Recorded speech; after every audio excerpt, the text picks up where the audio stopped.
Üdv mindenkinek, sziasztok! SUV adás vár ma rátok, és ahogy látjátok, az egyik autó a tavalyi szezonban jelent meg újra a magyar piacon, de lesznek hozzá nagyon sok érdekes kötődésünk a múltból. A másik sokkal régebben jelent meg a magyar piacon, cserébe az meg valószínűleg alig fogja húzni maga alatt a talajt. Már is kezdünk. Támogatunk a játéknet.hu. Játékok bomba áron a netről, akár másnapra.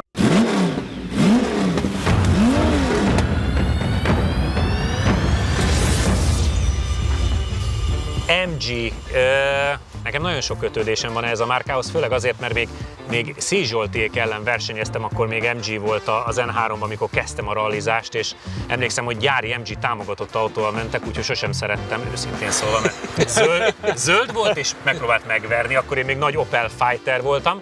Aztán utána nem olyan régen, amikor 19-ben Dubájba forgattunk, akkor volt az, hogy ugye már külföldi tulajdonosokkal próbálták arra a piacra újra az MG-t bedobni, és aztán tavaly bedobták Magyarországra is. János, azt tudom, hogy árakban jó ez a kocsi főleg, aztán, hogy milyen minősége, az majd nálunk is mindjárt kiderül. Milyen infóink vannak róla?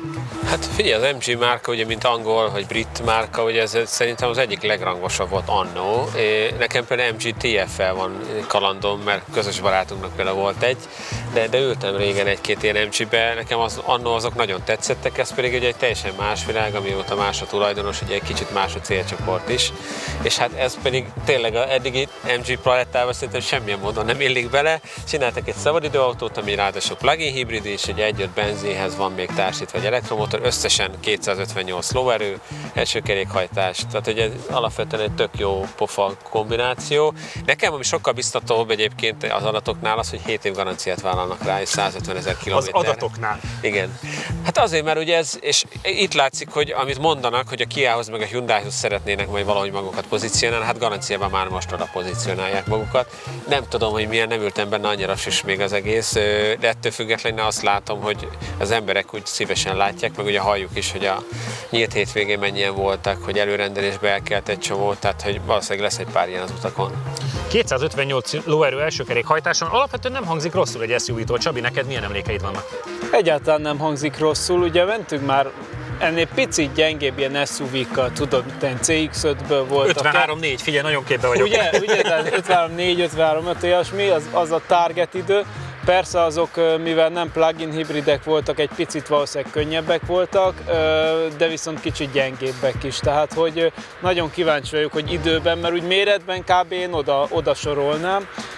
Egyébként így első ránézésre nekem megdöbbentően pozitív élmény, és ahogy egy kicsit az autóba, állóhelybe, abszolút ez a Hyundai Kia, ez a minőségi számomra az egy jó minőséget képviselő gyártók, és ugyanazt az irányt véltem felfedezni, külső design elemekben, meg most így Indi melletted elnézve nekem egy Mazda orr tűnik egyébként, tehát most a lámpát meg a hűtőt megnézed, szóval jó dolgokból van összerakva, úgy tűnik, hogy jól, kíváncsi vagyok, hogy fog menni.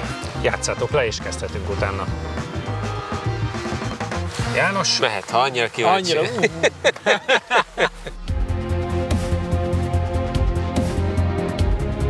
Hazánkba újra visszatérő MG márka erősebbik, jelenleg is vásárolható verzióját hozta el nekünk Szabolcs barátunk, méghozzá egy új tesztautó formájában. Az EHS plug-in hibridben a 122 lóerős elektromotor és a 162 lóerős 1,5 literes benzines dolgoznak össze, és bizony a közel 450 Nm-es közös forgatónyomatéknak is köszönhetően a gyári adatok szerint 6,9 alatt is el tudja érni a 100-as tempót, amire nálunk bizony szüksége is lesz, ha valami értékelhető időt akar elérni a kínai brit márka. Számunkra még érdekes lehet, hogy az EHS csak is a 10 fokozatú automata váltóval kapható, és ha valaki most azonnal vásárolni szeretne, annak jelzem is, hogy 16 milliótól indul a móka. No. Fél nyikkant, János. Ez jó vagy rossz? Menübe kikapcsoltuk, ugye ebben is már menübe kell kikapcsolni az ESP-t, vagy nem, hát a kipörgésgátlót tudod kikapcsolni. Ugye, jó kikapcsoltad, meg kipörgött. Igen. Írnek egyébként egyenes vonalban nagyon jó kell, hogy menjen. Hát azért ezért kérdeztem rá a Csabinám, azért 258 lóerő az... Mindig az a kérdés, hogy a kanyarokban milyen, de a Szabi nagyon dicsérte, hogy a magyar utakra jó. Ez nem azt jelenti, hogy a kakucsringre jó, hanem meg a kanyarokra? Igen, de egyébként nem tőlünk ilyen nagyon. Nem. És a sikánon kifejezetten szépen jött át. Nem, de az eredeti nyikkanáshoz képest egy gyorsabb mozgást vártam volna, hogy nem tűnik olyan életveszélyesen gyorsnak, de Hát nem. kanyarban nem. Na, kinyikkanás az van. Nyikkanás az van, sper majd ne lesz benne. Minek? Minek? Egy ilyenbe? Látom azért az anyukákat, akik könyörögnek a sperére óvoda előtt, hogy... Abszolút, és arról beszélgetnek, hogy a gyereket kirakják. Igen. Tiédben van sper? Tessék? Főleg a Nem, nálunk ma reggel pirítós volt. 50-valahány kilométeres elektromos hatótávot biztosan úgy fogják, hogy pörögjön a kerék elérni, nem?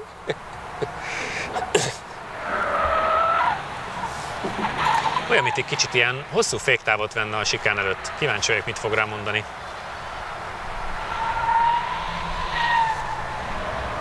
Figyelj, nekem a maga dőlöngélés A mozgás nem rossz, igen.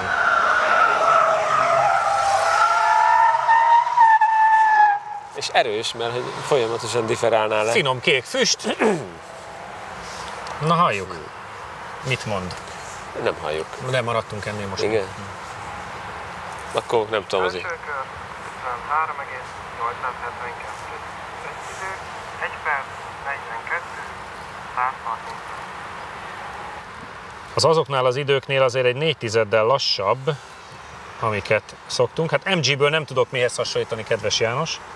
Hogy nem. Hogy nem, mert ez volt az elsőnk. És azt mondja, hogy ugye itt vannak az 53.4-ben minden, CX-3, CX-5, Kuga, Evoque, Outlander, minden egyéb. Ez meg azért 53.8. Két körön a VFTS-ünkkel téli gumival vív. Ha ez bárkit is érdekel. Az jó. Bármi olyan információ, ami a Janin segíthet? Eddig jó, és ezen kívül? Nem, nincs. Semmi probléma nincs az Akkor téged autóval. utadra engedünk, te meg beszélgetsz velem egy kicsit. 53.8, ami azt jelenti, hogy azért 4/10-del lassabb ezeknél az 53.4-es időknél, amit most itt előbb fel is soroltam, hogy hát tényleg mindegyik autó gyakorlatilag annyit tudott. Miben található az a 4/10? Mert egyébként azért csikorog, sper nélkül szépen kéken füstöl, majd látni fogod, nem is dülöngél olyan nagyon, tehát... Nem, a futómű hangolása egyébként teljesen jó, egy picit lágyabb irányzat azért, tehát hogy nem túl feszes, ami nem feltétlen baj, ugye ez nem sportautó akar lenni. El tudom képzelni, hogy ez a magyar utakon pont egy kellemes, használható autó. Ide egy picit lágy, és ezért egy nüanszot dülöngél, de nem hullámzik nagyon, tehát hogy oké, rádől, de nem vészes. A kanyarokból a kigyorsítás nem nagyon megy, ugye ez az, amit láttál te is, hogy elkapar az ívbelső kerék, oké, ki van kapcsolva a kipörgésgátló, de gondolom akkor még többet várna a kigyorsításnál. Mert egyébként úgy ereje van, tehát utána olyan szépen megindul, és olyan nagyon harmonikusanak tűnt az együtt dolgozása a villany meg a benzinmotornak, tehát olyan nagyon szépen ment. Csak a kigyorsításoknál egy picit sokat kell várni, mert ahogy eldől az autó, tehát a lágy futómű miatt egy picit meg is dől, és aztán próbálnám a gázt adni, csak pörög az ív belső kerék, ugye terheletlenül, és emiatt ott veszít egy kis időt. A belső élmény, amit mondtad, hogy ugye azért a Hyundaihoz, Kiához akar hasonlítani, így ahogy mentél vele?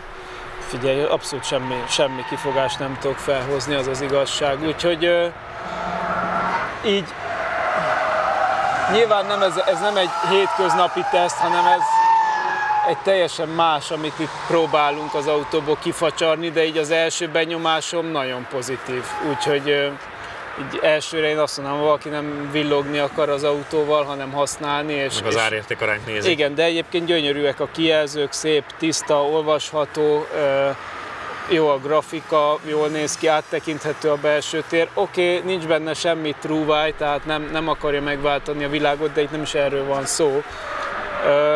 Az ülés az egy kényelmes, nem sportos, hanem kényelmesen. Mennyire csúszkáltál benne? Hát, nagyon nem. Azért olyan oldalerők nincsenek olyan rengeteg. Nem rossz a kanyarsebesség, de azért óriási oldalerők nincsenek. Én inkább azért komfortra hangoltnak érzem ezt az autót, tehát hogy azért nem a sportosság a fő erőssége. Na hát meglátjuk, mit ment a kis testvéred. Hogy visszafordul? Első kör 54,198. 5 idő 1 perc 42,860. 2 Igen. 600 meg 700, a második köre már jobb volt, de azért egy 6 tizedet kapott majdnem az elsőn. Szóval nekem lenne bizodalmam hozzá, hogy őszinte legyek. Michelin kerék van rajta, első jó szeretnek. gumit is raknak rá. De figyelj, mondj egy részletet, ami úgy... Nem tudok, nekem tetszik alapvetően. Nem. Egyébként ami tök érdekes, szerintem a magassága, ezt ugye meglátom, hogy rokonoknál is, vagy ismerősi körbe, ugye abba a korosztályba, aki már nem szeret mélyre ülni, de nagyon magasra felmászni se, hogy ennek úgy tűnik nekem elsőre, hogy olyan pont jó a magassága, ez a fenék szintben van az ülés, csak így be kell csúszni. Tehát, hogy hát figyelj, mindig tanul az ember, ez is egy vásárlási szempont. Meg ez is már, hogy ezen gondolkozunk, ez a korunkat mutatja. Nem, ezt csak halljuk. János, 6 tizedet kaptál az első körön, viszont a második az jó volt, az már csak 1 tized hátrány. Milyen az élmény, hiszen a Csabival átbeszélgettük azt, hogy ő mit érez. Igazániból ugye nem tudtuk ezt az 53-4-et megfogni, de 53-8 sem annyira rossz. Mit éreztél? Szerintem ugye valószínűleg ekogumi van rajta, és valószínűleg emiatt nem, mert egy csomó helyen tényleg nagyon kipörög. Tehát ilyen nagyon erősnek érződik az autó, ami valljuk be azért hát nem kéne még, hogy így legyen. Valószínűleg egy ilyen direktően gumi van rajta, ami inkább a nagy elektromos hatótávot támogatja. Nekem például itt a gyors részen a második kör elején, hogy lepadlóztam, még ott is egy orral megcsúszott, hogy nagyon nehéz volt ott elmenni jól. Ettől függetlenül nagyon jó, meg nem recseg, nem ropog, nagyon egybelévő autónak érződik. Nekem az is biztató volt, hogy Csabi után még 34 km elektromos hatótávot írt. Figyelj, a 4 kilométert ment le összesen. Igen, a kettő alatt. Igen. Hát oké, de mentünk már egy Teslával. Igen. Ami 70-et veszett. Úgyhogy szerintem amire kitalálták, arra egy nagyon jó autó lehet. Ide biztos, hogy nem jó, egy kicsit túl lágy is nekem, mondom a tapadásra olyan, de összességében mégis úgy, hogy mondjam, hülye hangzik, de jó volt vezetni, mert hogy valami olyasmit kaptam vissza, amit egy ilyen plug-in hibridtől várnék. És abban szerintem így jól teljesített. Biztos, hogy plug-in hibridként mondjuk a Volvo annó az sokkal jobb volt, mert neki jobb volt az egyensúlya, de szerintem ez is egy alapvetően jó autó. Mindkét fiú nagyon dicsérte az autót utcára, hát ide pedig 53-8-at tud, egy picike reklám, és már is egy jó pár száz lóerővel többel érkezünk vissza. Támogatunk a játéknet.hu. Játékok bombaáron a netről, akár másnapra. Reklámépítészeti megoldások 20 éve a G-Ban Partners Kft-től. A műsor támogatója a Hedó Kft. Az út, ami összeköt. Visszatértünk és Audira váltunk, amiről én azt látom itt a hátam mögött, hogy 23 colos kereke van, és hát veszettül néz ki, és nagyon régóta, és nagyon régóta nézegetem egyébként magát a Q8-at is, de hát ez még egy R betűt is tartalmaz. Csabi, először csak egy kicsit helyezzél minket képbe, hogy pontosan mit kell tudni erről az autóról, meg az extrákról, ami rajta van. Ez a legerősebb, az RS Q8, tehát még egy S is van benne. Jó, nem csak egy R, még egy S is. De ezt fontos tudni. Szegről végről azért vannak a koncernen belül rokonai, de azért olyan távoli rokonok, ugye... Velociraptor, T-Rex, Cayenne Turbo GT, vagy akár Lamborghini Urus. Mindegyik más, tehát nem azt mondom, hogy ugyanazok az autók, csak vannak hasonlóságok, mert ugye mindegyiket hasonló motor hajtja, ugye 4 liter V8 bitang sok erő, de persze ezen kívül azért sok különbség van súlyban, futóműben, minden másban, meg még a motorok teljesítménye se teljesen megegyező, tehát azért van különbség, de azért mégis körülbelül ezek ilyen összetartozóak, tehát ha meg koncernen kívül nézzük, akkor meg csak a legerősebb ilyen kategóriájában aszfaltszaggatókat, ugye X6M Competition, meg mondjuk GL E63, AMG Coupé S plusz, nem tudom, szóval, hogy ilyenekhez lehetne hasonlítani. Óriási kerekek, nyilván összkerékhajtás, összkerékkormányzás, nagyon kíváncsi vagyok, ugye, hogy a futóműben milyen, ugye emlékeztek, volt itt egy Touareg, ugye a 4 literes V8-as dízel, ami megdöbbentően fordult, tehát az annyira stabil volt, nem dőlt semmit. Nagyon kíváncsi vagyok, hogy ez az autó hogy adja ezt elő, de az a méretét meghazudtolóan agilis volt, nagyon érdekes, hogy ez hogy fog alakulni. Ugye van rajta egy Akrapovics rendszer, meg karbonkerámia fék, meg hogy a Tulaj, aki egy ismerősünk, az küldött hozzá egy ilyen kisebb kimutatást, hogy mit kell nyomogatni, hogy minden rendben legyen. Igen, nagyon kedves volt, ő sajnos nem tudott kilátogatni a forgatásra, de elküldte, hogy az autó mit nyomogassunk, meg mit ne nyomogassunk, hogy jó legyen a hangja, meg élmény legyen vele menni. Egyébként ugye meg szoktuk kérdezni a tulajdonokat, miért választják, meg miért nem, meg micsoda, és kedvesen itt, hogy hát valami városi, ilyen kis családi szuvot keresgél, de azért legyen ereje is egy picit, úgyhogy erre jutott.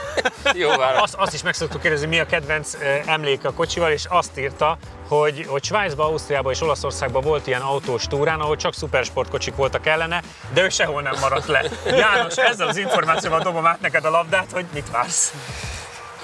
Valami nagyon hasonlót, tehát hogy nagyon nem kéne, hogy elmaradjon itt a pusztítóktól. Ugye az X5M volt az első olyan autó még nagyon rég, talán már 10 éve is, ami így nagyon meglepett minket ebben a méreosztályban, és hát ugye ez az X6M-nek úgymond a konkurense. Ugye minden benne van ahhoz, hogy nagyon haladjon. Igazából tényleg az a kérdés, hogy most ebben a hőmérsékletben azért nincs annyira jó idő, mit tudunk belőle kihozni. Az Akrapovics kipufogó miatt ti is jól fogtok szórakozni, vagy mi? Éppen aki nem ül benne a kocsiban, biztos, hogy messziről fog hallatszani. Ezért is ez a családi autót akartam, majd rárakok egy Akrapovics kipufogót, tehát ez illik egymásra. Vannak olyan családok, hogy szeretik, ha az autónak. Igen, ha megijed a gyerek a hátsó ülésen, minden gázelvételnél. Vagy rögtön tudja, hogy megjött apu a suliba. Igen. Mert hogy hallani kívül. Nem az a plug-in hibrid irányzat, hogy benyomom, hogy elektromosan menjek haza, egy észre se vegyek, hogy hazaérjek, hanem megnyomom és felrobban az utca. Volt olyan, amikor egy hangosabb autóval mentünk a lányommal, aki egyébként alapvetően imádja meg azt is, ha haladunk, de mondta, hogy most ne menjünk úgy, mert megijednek a többi autós a hangtól, úgyhogy kicsit óvatosabban. És ez nem a sebesség, hanem a hangra. Szigorúan nem a sebesség. Játszátok le kicsit. Sose. Nem, sose. Ezt azért kell melegíteni, gondolom, bőségesen. Ki fogja ezt megtenni, János? Megyek én. Te, jó. Utadra engedünk.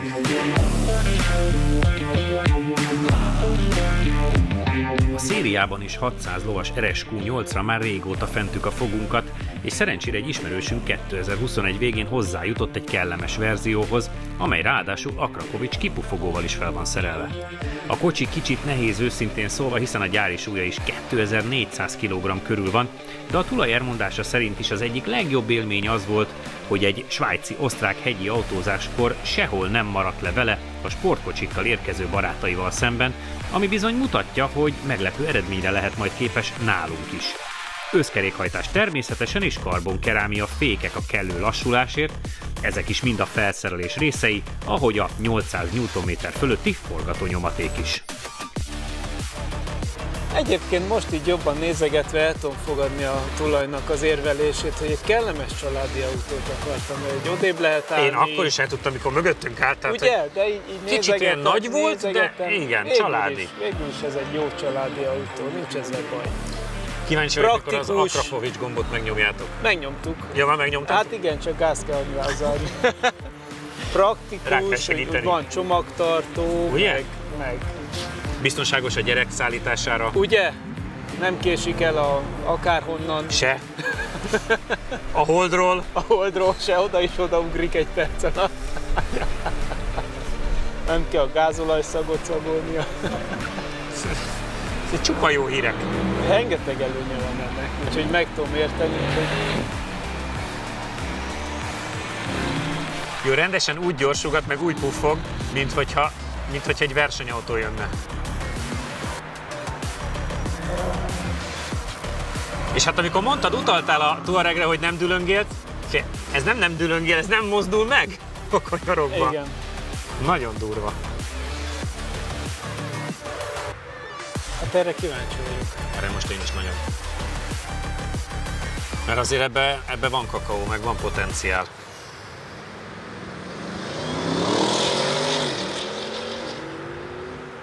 Fia, a váltási idő nem rosszabb, mint egy versenyautónál. Annyira nem tűnik vadnak a hang? Nem. Tehát tényleg azt vártam volna, hogy itt mondogattuk, hogy recseg, ropog, durog, minden, de annyira nem vagyok még most megbolondulva. Csak simán elment, mint az őrült. Átmegyek az Audik közé, hogy jó, a 26. Audit majd meglássuk, hogy hova elég. Hova nézzük? RS6. Hát én egy S7 elé mondjuk, egy ilyen 48, 47. Igen. 47, azért az bátor lenne. Na, megnézegetjük. Volt ilyen nagy dobozos is? SQ7. Oda érdekes, figyelj, itt pattog a hátulja kifele. Jézus! Beteg! Beteg a cucc, srácok! X6M Competition 47.1. Maradok Aha. ennél, Macan Turbo 48.7, ott az óriás szakadék van. Igen, igen. Hát az X6M Competitionhöz képest nagyon izgalmas, hogy hová igazán fog jönni, az mert igazi ellenfél. Az ellenfél. Igen. Ez nagyon vicces volt ez a kecskebogyós Igen. kigyorsítás.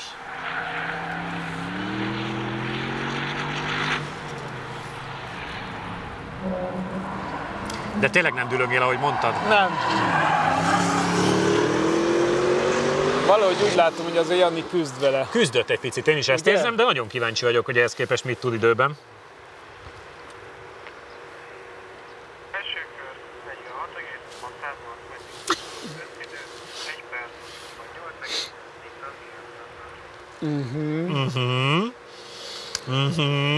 28,400. Tehát akkor szerintem megvan abszolútban a legjobb ilyen dömpike stílus, maradjunk annyiban. Megvert a Lusszót 1%-dal. hoppá. Azt hiszem nem nagyon kell miről beszélgetni. Szóval ha családi autó, akkor hagyjuk a Lusszót. Hagyjuk a inkább Lusszót, egy vegyünk RS-Q8-at, ugye. És figyelj, belerohanok Ő az Audiba, marad kenyérre is. átváltok az Audira. Figyelj, az RS6-tal nem lőttem túl, mert az Nem. 47.2, ez annál Nem. is jobb. Jézus, Hűha. Jézus. Beteg. Az ott rög, mióta megtudtuk az időt. 47.1 volt az X6M, és gyorsan kinyitottuk a szabadidő listát, hogy na, 46.688, ami sokkal fájdalmasabb, hogy egy körön 1%-dal van a Lusso előtt. Erre azt mondja Csabi, na, hát nem olyat kell venni családi autót, hanem ilyet. Audi között pedig az abszolút 7. Hát figyelj, csak az RS5-ök meg a R8 tudja megvenni, meg a versenyautók, de RS6-ot, RS3 szedán, TTRS-t, ugye még a gyári tesztautót. Pedig pont azt akartam, hogy az első körön még annyira... Itt, mint a bakkecske, úgy Igen, ugráltak egy kicsit gyorsítást. olyan darabos, utána ráéreztem, hogy van, tehát egy bizonyos állásig így félállást kell, utána meg lepadlózni, akkor fordul jól. De amúgy jól tapad minden, és brutálisan erős, csak az a baj, túl nehéz. Tehát itt ugye nem tudtam a gyors részen átmenni, mert ahhoz túl nehéz, hogy... Csabi. Lehet Akarsz melegíteni gurulok egyet? egy kört, hogy érezzem egy Jó. picit. Szóval nem annyira nyers Rakakovics van rajta, mint amihez én szokva vagyok. Mint amire gondoltunk. Kicsivel jobb a hangjam szerintem, mint a normál, de... Míg a hangot állítgattátok, még egy-két eredményt így megnézegettem, hogy azért elveri a Panamera hibridet is, amit nagyon szerettetek, de elveri a Model 3 Performance-ot, és hogy még mondja két eredményt, a 458 és a 488-as Ferrari-t is. Figyelj, 4 tizedekkel, tehát alapvetően, hogy igen, és mondom, egy picit még én tapadásba hiányolok a pályából, de nagyon, nagyon elindul, meg nagyon, hogy mondjam, jól kezeli a kanyarokat, mert kanyarba lehet szabályozni valamennyire a gázt, és csak mikor megjön az egyenes, akkor szabadul el a világ vége. Aha. És emiatt ugye kevesebbet kellett a kanyarokba bűvészkednem, inkább befele kellett, szerintem szerencsésen pont úgy melegítettem meg, hogy egy nagyon picit nekem muszkált még a hátulja. És lehet, hogy már neki azért nem lesz olyan még jobban. Hát ha betapad, akkor nekem ugye volt valamelyik kanyartán pont ezt, hogy úgy, hogy végignyitottam a kormányt, így úszott le az egészet. De itt már nem tudtál úszni. Itt már nem, ugrált. itt már ugrált, tehát elkezdett visszatapadgatni. A második kör az ilyen szempontból egy kicsit már tapadósabb volt. Az, hogy a kasznia egyáltalán nem mozdult, tehát Csabi pont ugye arra hívta fel a figyelmet, azt beszélgettük is, hogy a Touareg mennyire nem mozdult, hát ez se. Nem. Tehát nincs az, hogy dőlés, az nincs. Az a És tök fogalom. furcsa volt, mert rajta elektronika is, hogy így felfújta, de mégse, de utána úgy elindult, mint a... Meg a váltási idő, Igen, az igen. versenyautó szintű. Igen. Ugye S-be hagytam, tehát nem én váltogattam, hanem ő döntse el magának.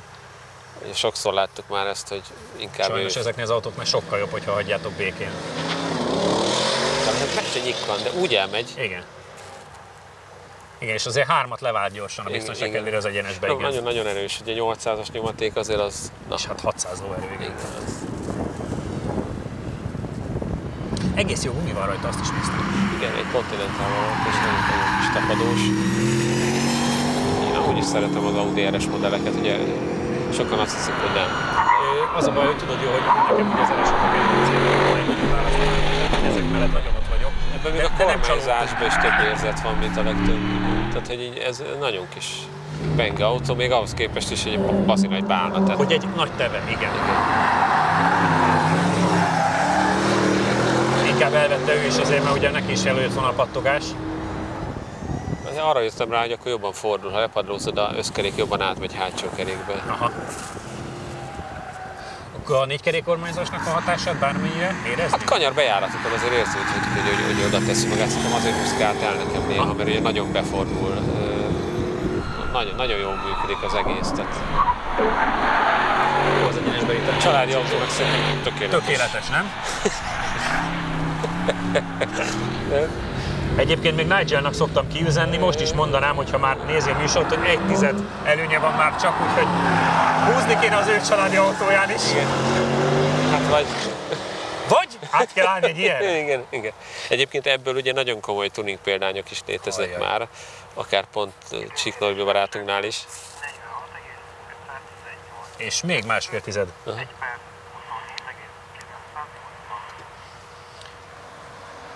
Mind a két kör az övé, és még egy 1,5 tudott verni. Tehát mostantól kiüzennék Nigelnek, hogy már 700-at hátránya van, úgyhogy turbonyomást kell csavarni a Subaru-n. Kicsit elcsúszkáltam, ezt éreztem.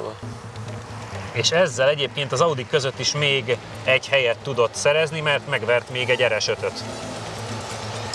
Úgyhogy, hát figyelj, 1/10-re van elmaradva, nem egész 1/10-re, 6/100-ra az R8 VT Spider első idejétől. Nincs miről beszélni szerintem. Még egy 1,5 húztál az első körön, tehát 46,518, és hát röhögve, mosolyogva jössz. Megvertél még egy RS5-öt márkán belül, de pont azt beszélgettük, hogy 6/100-ra van az R8 V10 első idejétől. Úristen! Pont kiüzentem a Nigelnek, hogy Jani ideje 1/10-del volt mögötte, mire végigértem, mondtam a Nigelnek rögtön, hogy most már 700-addal viszont le van maradva, tehát neki is húznia kell egy kicsit a családi autón. Csabi, milyen az élmény? Szürreális, teljesen szürreális. Én is ilyen családi autóra gondolnék. Majd a 4 karikát letakarom, de nem baj. Figyelj, beteg. Nagyon-nagyon beteg, ahogy mozog ez az autó. Jól is vezetni, nem? És jó vezethető, igen. Picit tényleg darabos a kigyorsításoknál ezeket a szűk kanyarokat, de tényleg oda nyomod a gázt, és olyan jól eljön belőle, és picit csúszik, de nem dráma, semmi dráma, és egyszerűen megy előre. Rázónál is szépen kicsit elemelkedik vissza, és kész, ott van. Tehát, hogy úristen.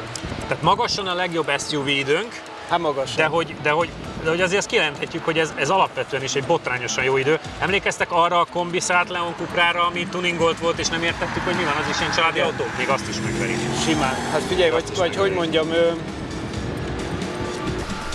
szerintem, ha ezt vezeti az ember, biztos, hogy elfelejti mindenből. Tehát, hogy ez teljesen más a kép, amit bent látsz meg kint. Tökéletes végszó, és látszik, hogy Sabi sem tudja a szavakat megformálni.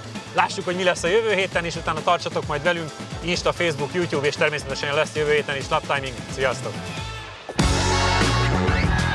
Hát igen, az egyik oldalunkon egy csúnya nagy lapos dolog van, amit már nagyon régóta vártunk, hogy érkezzen, és hála Istennek egy közös barátnak köszönhetően itt van, de nem kevésbé érdekes egyébként a Mercedes. Ne érd be kevesebbel, használd te is azt, amit Bútor Róbert. Kérd az olajcserét szerelőttől Eneosszal. Reklámépítészeti megoldások 20 éve a G-Ban Partners Kft-től. A műsor támogatója a Hedo Kft. Az út, ami összeköt. Támogatónk a Data Expert. Adatokat csak tiszta forrásból. Ülj be te is versenyzőink mellé, és éld át a száguldás különleges élményét a Hungaroringen. Jelentkezz a Phoenix Motorsport elérhetőségein. Ha még nem tetted meg, most azonnal iratkozz fel a csatornánkra. Nyomd meg hozzá a kis csengőt, és így nem maradsz le a Lap Timing adásokról sem.